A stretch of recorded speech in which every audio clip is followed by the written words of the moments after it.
Iama became stuck, and needs the help of a developer.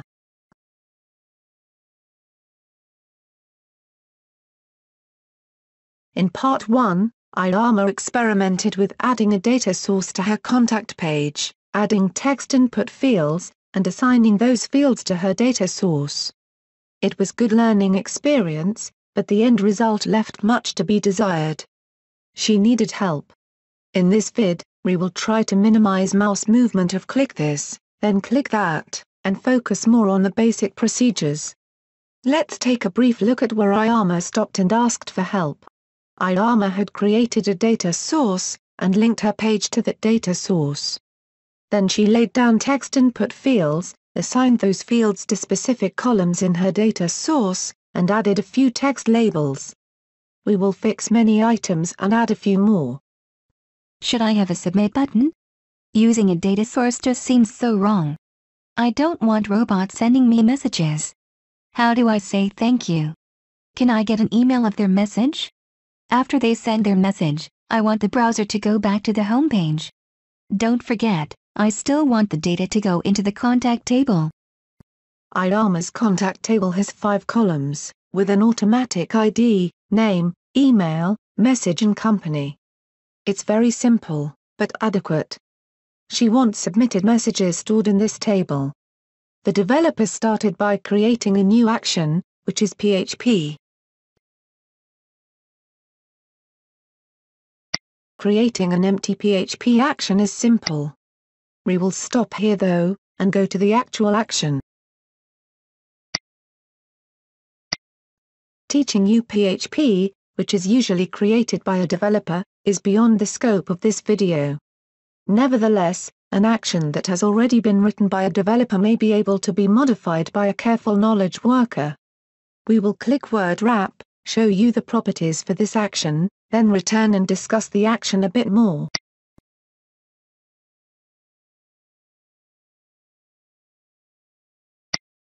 Clicking the wrench will pop up the properties for this action. The developer named it, gave it a brief description so that Iama would understand its purpose. This action will run when called. It is not on a specific schedule. Toggle panel gives you a larger workspace. Developers can create their own PHP libraries. There is a simple API for common tasks. With effort, a knowledge worker can gradually learn PHP.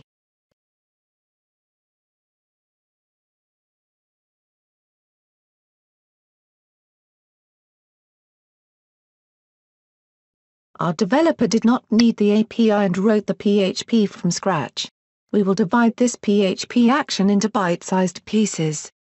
The upper portion deals with the captcha, which will prevent Iama from being buried in false messages. Notice IMG value, name and email. These exact names will also be added to the editor, later in this presentation. Matching names between the editor, the PHP script, and the table will help a knowledge worker keep organized. In addition, your script may silently fail to work. Names are very important.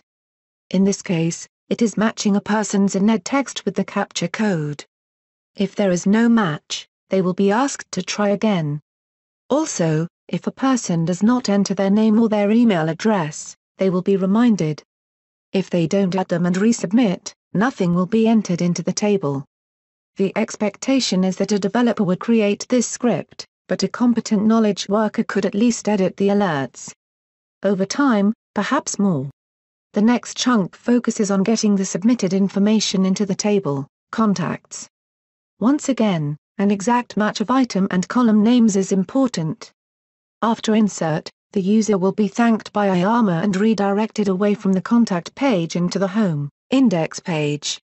This isn't really necessary, but Iama insisted. Oh well. Iama cannot sit and watch this table all day, watching to see if someone sent her message.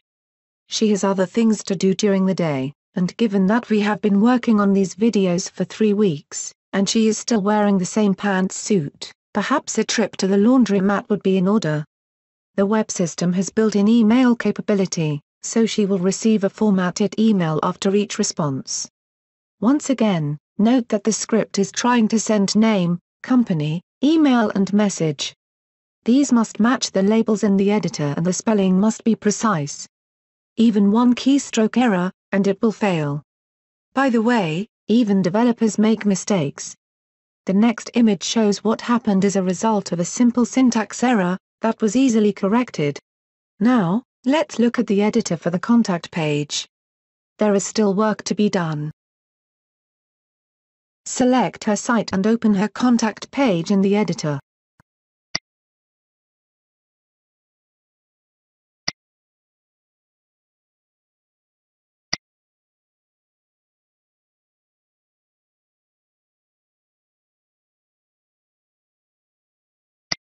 Take notice of the name. Remember the PHP?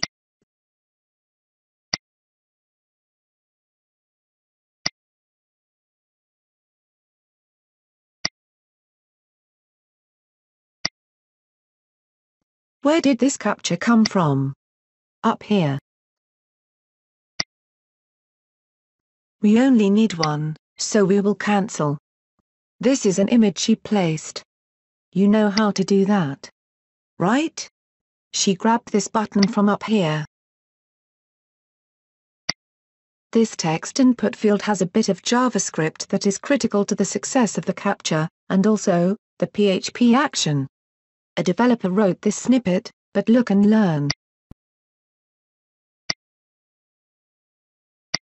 The next time Iama needs to add a captcha, she will have a much better idea of how to begin. This can be her working example.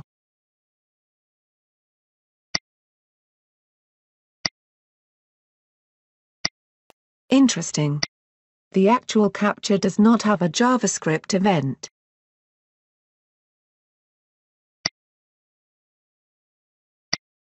But the image does.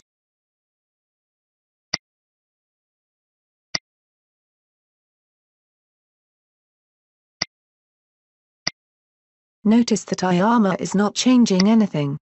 She is inspecting. She is learning.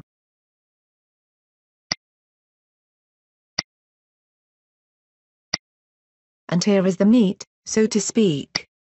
When a person clicks the button, it sends all of the data plus it activates the PHP action. Double-click to move.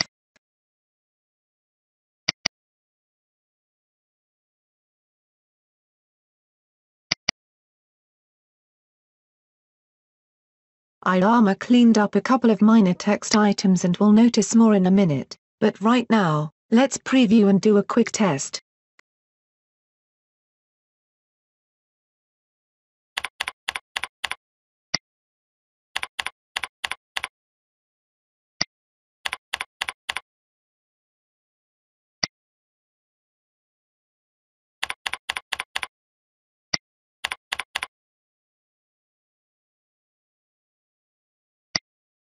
So far, so good.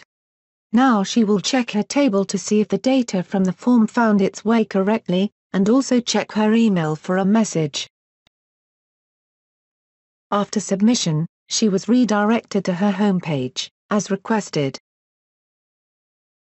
Hello, Joseph. There in a heartbeat. Yes, Iama had success, but needed the help of a developer.